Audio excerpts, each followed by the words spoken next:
Good morning, students. In earlier class, we have learnt about squamous epithelial tissue. What are the functions of squamous epithelial tissue? Squamous epithelial tissue laid all over the external surface of the body parts such as cells, tissues, organs, and etc. And lining of the oral cavity, alimentary canal, and kidneys, and etc. is also there. And these are helping for the absorption, and secretion, and also protection from the drying and mechanical support, and also protecting from the chemicals and farm germs. So later we are discussing about the cuboidal epithelial tissue. The second one is cuboidal epithelial tissue. Once look at this diagram. However, this being as a cubes, simple cuboidal epithelial tissue being as a cubes.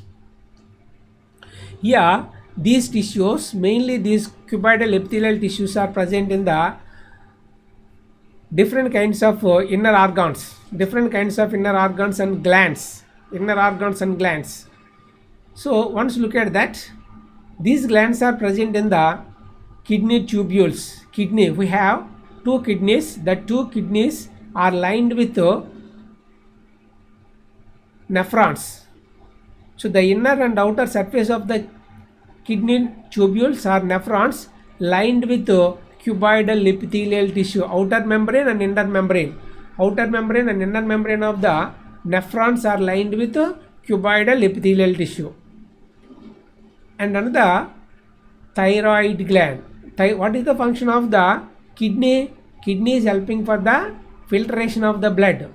Purities and impurities are separated along with the kidney. Whenever the body pumped the impurities along with blood, whenever it reached into the kidney has Bowman's capsule, a cup-like structure. Whenever fallen on that, it should filter the entire material. So by the filtering of the area or tubule area is lined with the cuboidal epithelial tissue. And another, thyroid gland. Where is the thyroid gland? Thyroid gland is present in the middle of the neck. Adam's apple is there. Adam's apple, this is protrude part is there. When we have observed the neck region, it has a C-shaped rings are there, which is made up of cartilage. C-shaped rings are there, which are made up of cartilage. So as like that. So here what is there on the cartilage has a butterfly-like structure. However, the butterfly wings are there. As like that, in this region contain thyroid glands are there. What is there? Thyroid glands. So what is the use of the thyroid gland? Thyroid gland secrete thyroxine. Thyroxine is an hormone, not an enzyme. Thyroxine is a hormone, enzyme. Before going to this, we have to find out the difference between enzyme and hormone. What is the major difference between enzyme and hormone? Enzymes are secreted along with exocrine glands. What are exocrine glands? And hormones are secreted with endocrine glands. Our body has two types of glands. One is exocrine gland and another one is endocrine gland. Exocrine gland secretes enzymes. Endocrine gland secretes hormone. How can you distinguish what are the glands exocrine and what are the glands endocrine? The exocrine glands, wherever present, from that region to it makes one tube to release into the cavity. To release into the fluid into the cavity, it has one tube. The gland should connected with one tube to flow the material to the required area. So example, oral cavity. The oral cavity has three pairs of salivary glands. Ear and ear, one pair of gland is there. That is and another one is ear and ear, one pair of gland is there, and ear and another pair of glands. We have three pairs of glands are there. Generally, the mammals has four kinds of glands, but in human being only three kinds of glands are there. Three pairs of glands are there. So what are ear? Beneath of the ear, one gland is there. This gland makes a tube-like structure into the oral cavity to secrete saliva. When the fluid flows into cavity along with tube, those kinds of glands are known as exocrine glands. So salivary glands are exocrine glands. Gastric glands on the stomach, they are also exocrine glands. Intestinal glands are also exocrine glands. And in the pancreas, some are exocrine glands. In the liver, some are exocrine glands. Like some glands, those secrete some enzymes into the tube to the target, to carry the target organ. Those glands are known as exocrine glands. And another endocrine glands, there is no duct, there is no tube. That's why they are called ductless glands. Endocrine glands are called ductless glands. Wherever this gland is there, they release some amount of the fluid outer surface of that gland only. So what is their outer surface of that gland? Blood is there. So this release the fluid into the blood. So along with the blood circulation, that fluid should be flowed all over the body, and what are the organs required, they should absorb and make response according to the need. So example, a thyroid gland. This thyroid gland, however, being as a butterfly, so these are also endocrine gland, not exocrine gland. And another salivary gland. So in oral cavity, salivary gland, and thyroid gland, and sweat gland. Our body has sweat glands, sweat to secrete the waste material along with water, excess water on the skin, on the water epidermis, beneath of the epidermis has sweat glands are there. So these glands are also, most of the glands are lined with cuboidal epithelial tissue. Most of the glands, not all glands, some glands only. Most of the glands are lined with cuboidal epithelial tissue. What are cuboidal epithelial tissue? Kidneys and thyroid gland, salivary gland, sweat gland, and pancreas. Pancreas, where is the pancreas? The pancreas is present below the stomach of the left side of the abdominal cavity. Left side of the abdominal cavity below the stomach has a leaf-like structure. It is known as pancreas. Pancreas is a dual gland.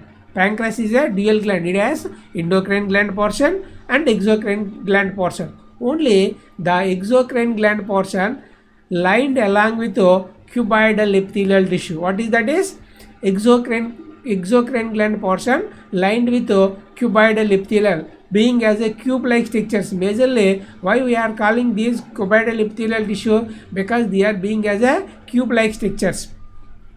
And not only, and another internal organs such as gonads, germinal gonads. What are germinal gonads? Germinal membranes, which are formed along with the germinal membranes. What are ectoderm, endoderm, and mesoderm? Ectoderm, and so all our body parts lined with are made up of ectoderm and endoderm and mesoderm. As well as what are gonads are also. What are gonads? Testes and ovaries. That's why they are called germinal gonads. Germinal gonads are testes and ovaries. Both are lined with cuboidal epithelial tissue. What are both? Gonads, and gonads such as testes and ovaries are also lined with cuboidal epithelial tissue. Mainly, the major function of the cuboidal epithelial tissue is what is absorption. What is that? Is absorption. Wherever it is there, they can absorb material, and also secretion. And what are excretion is also. Secretion and excretion difference is there here. Excretion and secretion difference is there, and absorption is also difference is there. Example for that absorption, when we have keep some food material into the body, whenever that digested and sent into the alimentary canal, small intestine, alimentary canal such as small intestine, the wall of the small intestine absorb the material into the inner parts. The digested food should be absorbed along with the small intestine. So the small intestine lined with cuboidal epithelial tissue to absorb. And not only in the stomach is also somewhere cuboidal epithelial tissue is there to absorb the water, to absorb the digested food material. And excretion. So what is excretion? Excretion, elimination of the waste material from the kidney. Elimination of the waste material, the kidney tubules. Tubule. What are tubule? Nephron as a tubule. So the tubules are also lined with what are cuboidal epithelial tissue. And another one is secretion. Sweat glands. Glands, different kinds of glands. Different kinds of glands are secreting some enzymes or some hormones, whatever may be that.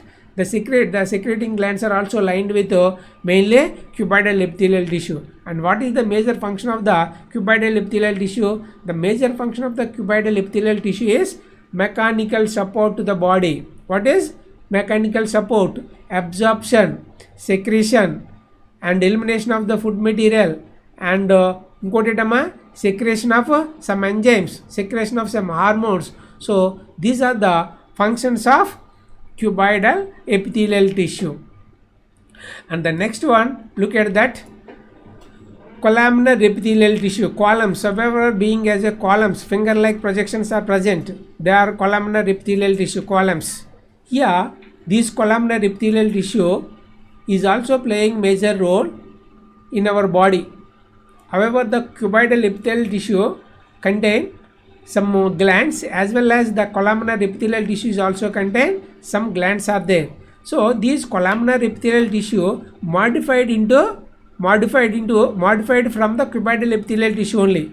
Columnar epithelial tissue modified from the cuboidal epithelial tissue. Where is the columnar epithelial tissue? The columnar epithelial tissue is lined in the stomach. This membrane lined in the wall of the stomach. But where is, so we have a bag like structure in the left side of the abdominal cavity to digest the food material.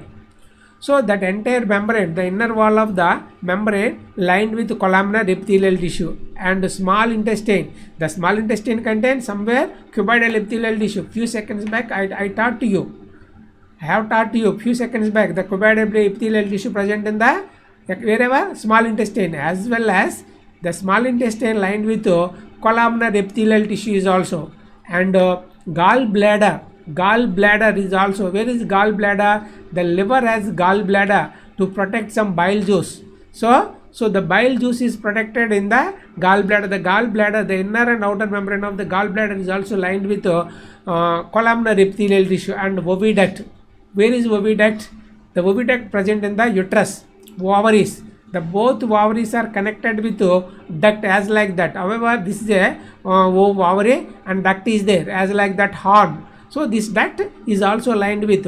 What is the use of this oviduct? This oviduct temporarily store the ovules whenever released along with ovaries at the time of after the time of the 14th day of the periods. So here what is another one is, and it makes the mucous membrane. You know very well about mucous membrane.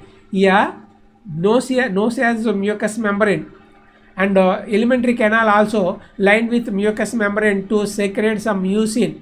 What is the use of the mucous membrane here? Whenever the nostrils are dry up without wetting, what should happen? We should feel some tightness to get the air.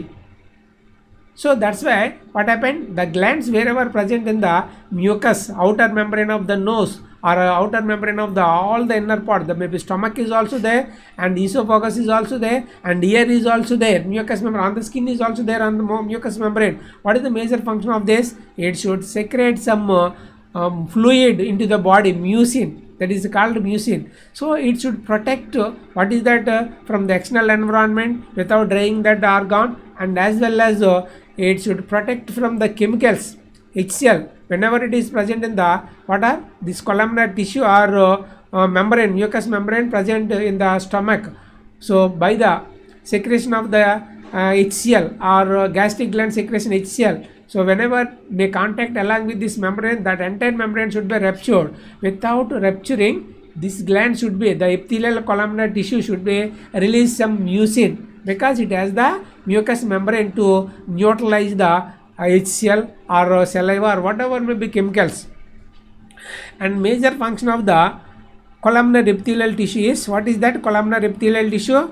Absorption, secretion and protection. Absorption, secretion and protection are the major functions of the epithelial tissue. And the next one is another one is glandular epithelial tissue. Glandular. So what is this? Is glandular? This is glandular epithelial tissue is modified from the columnar epithelial tissue. The glandular epithelial tissue, totally the entire body has glands only. Previously we learned about columnar epithelial tissue wherever glands are there, and cuboidal epithelial tissue also glands are there to secrete some, and as well as glandular epithelial tissue is also contains some glands to release some kinds of enzymes or hormones. Already we learned about the differences between enzymes and hormones. So columnar epithelial tissue lined all over the body, maybe glands, wherever the glands present, we have exocrine gland and endocrine glands. So wherever the glands are present, again we will learn about the glandular tissues also. Whatever may be glandular and columnar tissue, both are derived from the cuboidal epithelial tissue, because these are also contain glands. Later we will discuss about the columnar epithelial tissue and glandular epithelial tissue. Thank you.